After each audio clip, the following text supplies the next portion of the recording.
안녕하세요. 주식투자 꼭 성공하실 구독자님들 반갑습니다. 주식수익맨 정윤호 인사드리겠습니다. 종목들이 왜 오르고 떨어지는지 정확히 알면 대응하고 성공투자하시기 쉬워집니다. 오늘 시간도 종목에 대한 이슈들 핵심만 쏙쏙 뽑아 전달 드릴 테니까 여러분들 영상 편안히 시청하시면 되겠습니다. 오늘 같이 살펴볼 종목은 신송홀딩스가 되겠는데요. 과거에 이제 식량 테마주 그리고 소금 테마주로 급등세를 보인 적도 있지만 지금은 새롭게 정치 테마주로 연결되고 있는 모습입니다. 이 조국 혁신당의 조국 대표 관련된 종목으로 부각되고 있는데요. 어떠한 포인트를 찾아볼 수 있을지, 앞으로 어떠한 흐름으로 이어질 수 있을지 오늘 시간 자세히 살펴보도록 하겠습니다. 영상 보시면서 도움 되셨다면 구독과 좋아요도 한 번씩 눌러주시면 감사하겠습니다. 시작하도록 하겠습니다. 신송홀딩스는 이제 간장이라든가 고추장 등을 이제 만들어서 파는 식품 기업이다라고 보시면 되겠고요. 관련된 시장 내에서는 다소 좀 아쉬운 위치를 보여주고 있습니다.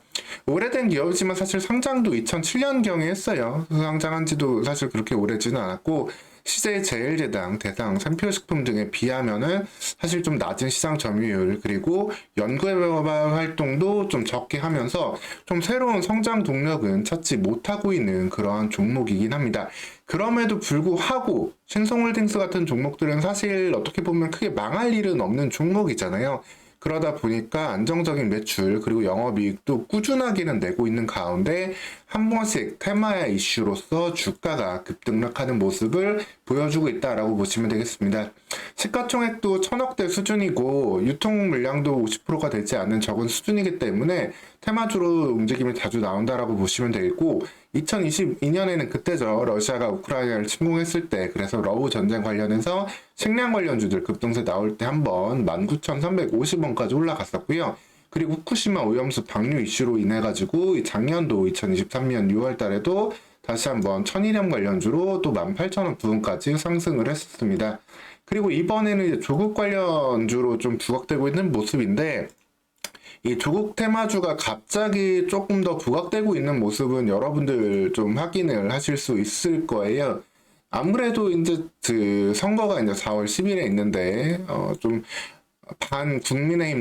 반국민의힘을 지지하는 사람들, 그러면서 사실 민주당을 지지하는 사람들 중에서도 이재명 대표를 또 좋아하지 않는 분들도 좀 많이 계시다 보니까 새로운 대안으로 이렇게 조국을 투표하는 그러한 좀 지지도가 나오고 있는 모습도 나오고 있습니다.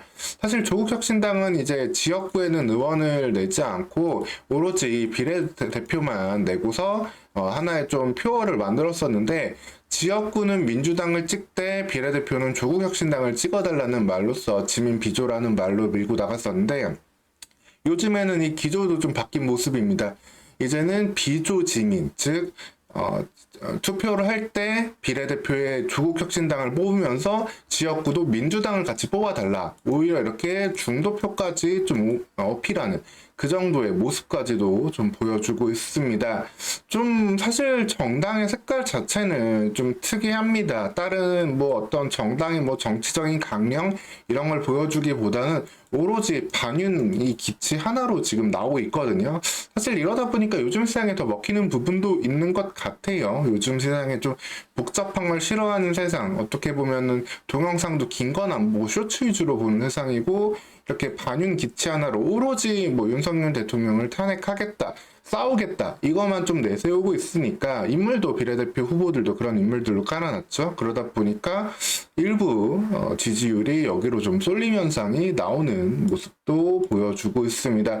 물론 이제 실제로 투표장에 갔을 때는 어떠한 부분이 나올지는 좀 봐야 되는 모습인데 사실 이렇게 만든 데는 이제 민주당의 좀 어떻게 보면은 좀 자체적인 역할도 있었습니다. 민주당이 이제 비례대표 신당이죠. 민주당도 이제 그 비례대표를 위한 당 더불어민주연합을 만들었는데 여기에는 민주당 의원만 들어가 있는 게 아니에요. 그 용해인 현재 국회의원 기본소득당 그쪽 그 현직 대표의원이 다시 한번 비례대표로 여기에 또 출마를 했고 그 외에도 과거 이석기 사태로 좀 논란을 있었던 진보당 쪽 인사도 들어가 있다. 즉 여기를 뽑으면은 민주당만 표를 주는 게 아니다 보니까 그러한 심리까지 조국혁신당으로 지지율이 옮겨가고 있는 그런 상황으로 볼 수 있겠습니다. 이를 통해 가지고 비례대표 의석 중에 최대한 15석, 많게는 뭐 20석까지도 바라볼 수 있는 조국 혁신당이기 때문에 이런 모습은 어떻게 보면 대권 주자로서의 이재명을 좀 위협할 수 있을 정도로 새로운 대권 주자로 조국 전 법무부 장관이 어떻게 보면은 등판할 수 있는 그러한 가능성까지 열어주고 있습니다.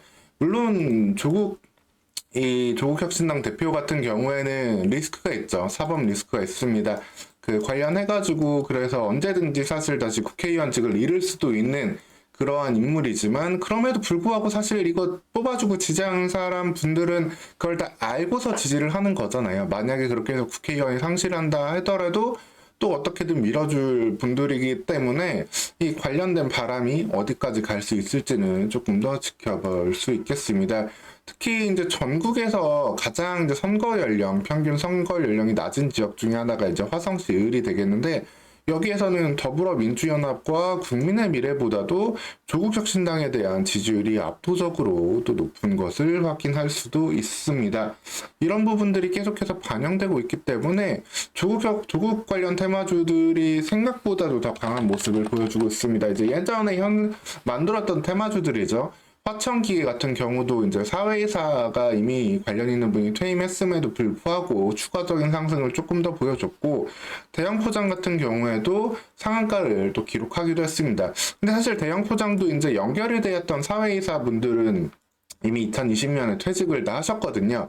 육복희, 신호철 이 두 분이 전 서울대 법대 출신으로서 관련된 이제 어떻게 보면은 이런 법조인들 테마주들이 나올 때마다 한 번씩 연결이 되었던 종목인데 무려 육복희 사회이사는 14년째 자리를 지키고 신호철 사회이사는 11년째 재직을 기록하다가 2020년에 다 해임이 됐습니다. 2020년에 이렇게 정기 주총에서 해임된 거를 확인할 수 있고요. 그러한 상황이기 때문에 사실 연결되는 관점이 좀 연결되는 고리가 많이 약해졌음에도 불구하고 조국 테마주를 연결할 새로운 종목들이 많이 없다 보니까 나오고 있는 건데, 여기에서 신성홀딩스는 어떻게 보면은 좀 이와 별개로 절대 끊어질 수 없는 연결고리로 이어질 수 있다라고 보시면 되겠습니다.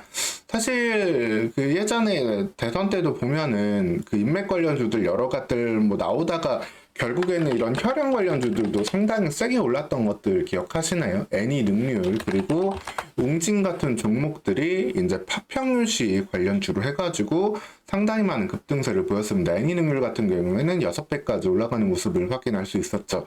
근데 여기에서 바로 신성홀딩스가 이제 조국 혁신당 대표와 같은 창녕 조씨 종목이다라고 보시면 되겠습니다. 창녕 조씨 분들이 회사를 지금 이제 기업을 다루고 있고, 관련해서 같이 이제 자녀분, 공동 대표이사로 있는 자녀분 같은 경우에는 서울대 법대는 아니지만 또 서울대 출신이기도 합니다. 그러다 보니까 관련해가지고 이제 창녕주씨 관련 대장주로서 좀 엮일 수 있는 그런 부분을 기대해 볼 수도 있다라고 보시면 되겠습니다. 그래서 이 조갑주 대표 그리고 조승현 대표가 관련해서 창녕주씨 관련주로 볼 수 있다라고 보시면 되겠습니다. 여기 조승현 대표의 경력 같은 경우에도 보면은 서울대 출신 그리고 MBA 역시도 이제 버클리대에서 했기 때문에 이 부분의 인맥이 약간은 또 조국 대표와도 연결이 되는 부분도 있다라고 볼 수 있겠습니다. 그래서 이 창녕주식 종목으로 어떻게 보면 수급이 현재 들어오고 있는 상황이기 때문에 좀 사회이사 관련주들 사실 이미 사임한 사회이사 분들이잖아요. 그래서 그런 분들이 연결된 종목보다 신성홀딩스가 한 번 더 상승을 보여준다라고 한다면은 사실 앵커링 까지 있어가지고 예전에 올라왔던 이 부분 주가까지는 언제든지 강하게 갈 수 있다. 이 12,000대 있는 매물벽만 뚫고 나면은 뭐 18,000원까지 나아가서 한 2만원까지도 한번 시도해 볼 수 있는 그러한 조국 관련주로 볼 수 있겠습니다.